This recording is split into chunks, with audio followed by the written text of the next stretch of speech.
Alhamdulillah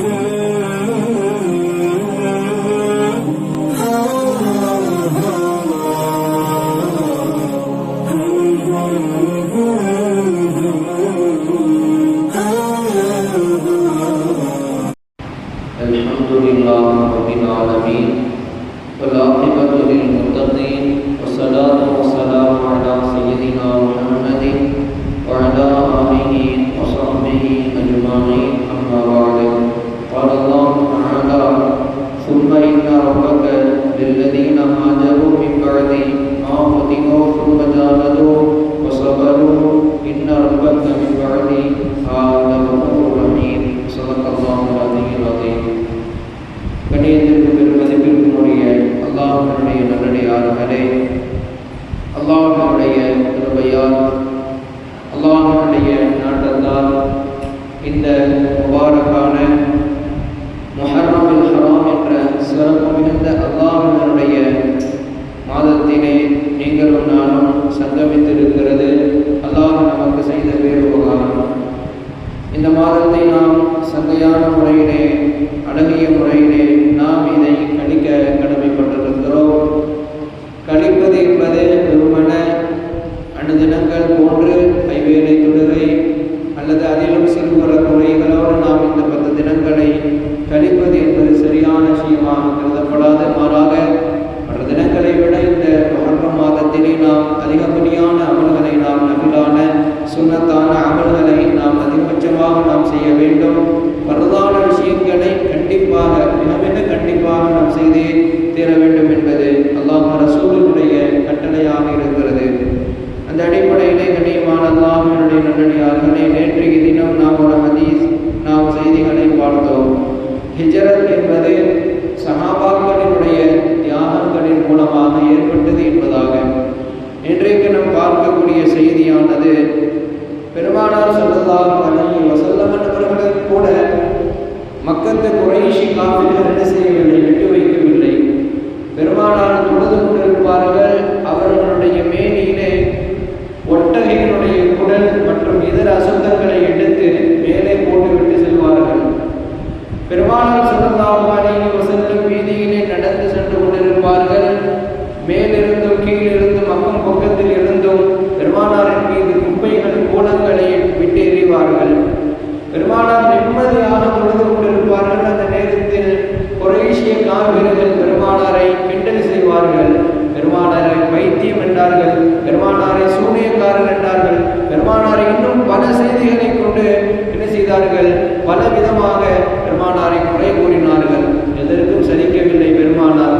தன்னுடைய மக்கத்து வாழ்க்கையிலே 13 ஆண்டு காலங்கள் வெற்றியான வாழ்க்கையை வாழ்ந்து காமித்தார்கள். அதெல்லாம் கடித்து அல்லாஹ் ஒரு கட்டத்திலே பெருமானாரின் மீது இறக்கப்பட்டானோ என்னமோ தெரியவில்லை. உண்மையிலேயுமே அல்லாஹ் ரப்பல் ஆலமீன் பெருமானாரின் மீது இறக்கப்பட்டிருக்க கூடும். பெருமானார் ஸல்லல்லாஹு அலைஹி வஸல்லம் சஹாபாக்களை அழைத்து கூறினார்கள், என்று சஹாபாக்களே, நம்மெல்லாம் ஹிஜ்ரத் செய்து இன்னொரு இடத்திற்கு சென்று நம்முடைய மார்க்கத்தை ஓங்கி செலுத்த வைக்க வேண்டும். இது அல்லாஹ்வினுடைய கட்டளை என்பதாக சொல்லினார்கள். சஹாபாக்களும் தன்னுடைய சொந்த மண், நம்மெல்லாம் சொந்த மண்ணை விட்டு போறதுக்கு மனசு வரவே வராது. சஹாபாக்களுக்கும் அப்படித்தான். என்றால் இஸ்லாம் வளர வேண்டும், மார்க்கம் சிறக்க வேண்டும், தீன் ஓங்க வேண்டும் என்ற ஒரே ஒரு காரணத்திற்காக பொருளிலிருந்து, மனைவியிலிருந்து, மக்களிலிருந்து எதையும் எடுத்துச் செல்லாமல் வெறும் கையோடு மதீனாவிற்கு சென்ற சஹாபாக்களுடைய வரலாறு இன்றைக்கும் கண்ணீர் கதையாக இருப்பதை நாம் நினைத்து வருகிறோம். ஏனென்று சொன்னால் யாருக்கும் இந்த சோதனையை அல்லாஹ் மிக விரைவிலே கொடுத்து விட மாட்டான். சஹாபாக்களுக்கு ஏற்பட்டது பெருமானாருடைய தலைமையிலே. பல சஹாபாக்கள் என்ன செய்தார்கள், மதீனாவிற்கு பல தேசங்களுக்கு ஹிஜ்ரத் செய்தார்கள். சஹாபாக்கள் எல்லாம் ஹிஜ்ரத் செய்வதற்கு முன்பதாக அவர்களை என்ன செய்தார்கள், போகிற வழியிலே அவர்களை மடக்கி பிடித்து அவர்களை இன்னும் கொடூரமான சித்திரவதைகள் செய்தார்கள். பல சித்திரவதைகளுக்கு பிறகு என்ன செய்யப்பட்டது, பெருமானாரினுடைய அனுமதியோடு ஒவ்வொரு சஹாபாக்களாக ஒவ்வொரு இடங்களுக்கு சென்றார்கள். ஹிஜ்ரத் என்பதை பொறுத்தவரைக்கும் நீங்களும் நான் நினைக்கிறோம் பெருமானாருடைய காலத்தில் துவங்கியது என்றது. ஆனால் ஹிஜ்ரத் என்பது இப்ராஹிம் நபி அலைஹிஸ்ஸலாத்து வஸலாம் அவருடைய காலத்திலேயே என்ன ஆயிடுச்சு, வந்துடுச்சு.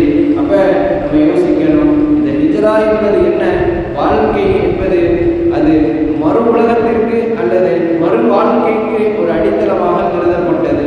அல்லாஹ்வை வணங்க வேண்டும், அல்லாஹ்வை நிம்மதியாக வணங்க வேண்டும் என்ற ஒரே ஒரு நோக்கத்திற்காக இடம் பெயர்ந்த சஹாபாக்கள் பல விதத்திலே ஓங்கி செலுத்து வாழ்ந்தார்கள்.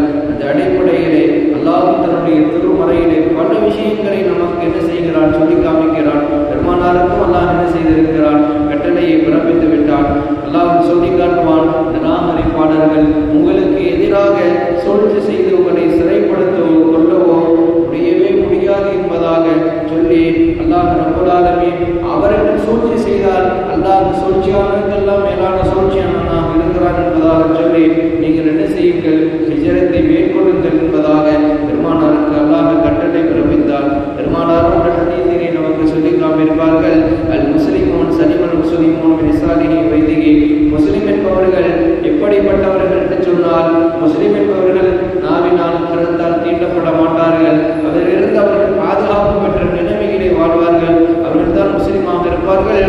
ஒரு முஹாஜிரோ ஹிஜ்ரத் செய்யக்கூடியவர்கள் இருக்கிறார்களே, மன் ஹாஜரமான அல்லாஹ் அலைஹி, அல்லாஹ் தன்னை எதற்கு நாடுகிறானோ தடுத்தவற்றிற்கு ஹிஜ்ரத் செய்யாமல், நம்ம சாதா சீதாவான விஷயத்துக்கு ஹிஜ்ரத் செய்யாம நம்ம ஹிஜ்ரத் செய்வதற்கு நோக்கம் அல்லாஹ் என்று சொன்னால், நம் ஹிஜ்ரத் செய்வதற்கு நோக்கம் மார்க்கம் என்று சொன்னால், அந்த ஹிஜ்ரத்திற்கு அல்லாஹ் ஒரு நற்பயனை வைத்திருக்கிறான். அந்த அடிப்படையில் தான் பெருமானாரும் என்ன செஞ்சாங்க, அல்லாஹ்வுடைய மார்க்கம் வளர வேண்டும், அல்லாஹ்வுடைய மக்கள் எல்லாம் என்ன செய்ய வேண்டும், சீரும் சிறப்புமாக இருக்க வேண்டும் என்ற ஒரே ஒரு நோக்கத்திற்காகத்தான் என்ன செய்தார்கள், சஹாபாக்களோடு பெருமானார் ஸல்லல்லாஹு அலைஹி வஸல்லம் மதீனத்துல் முனவ்வராவிற்கு பயணம் செய்தார்கள்.